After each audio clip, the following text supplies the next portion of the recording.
माटी माटी माँ गणना करके नौ दुर्गा ला बनाए ओ।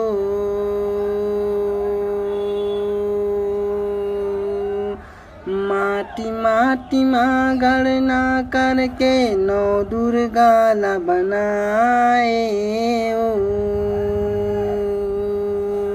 आनी बानी के रंग रोगन में अंगला तोर सजाए ओ। आनी बानी के रंग रोगन में अंगला तोर सजाए ओ। लुगरा पहिराए ओ।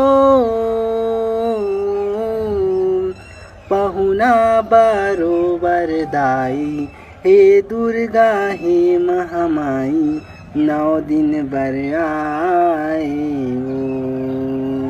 पहुना बरोबर दाई हे दुर्गा हे महामाई नौ दिन बर आए ओ।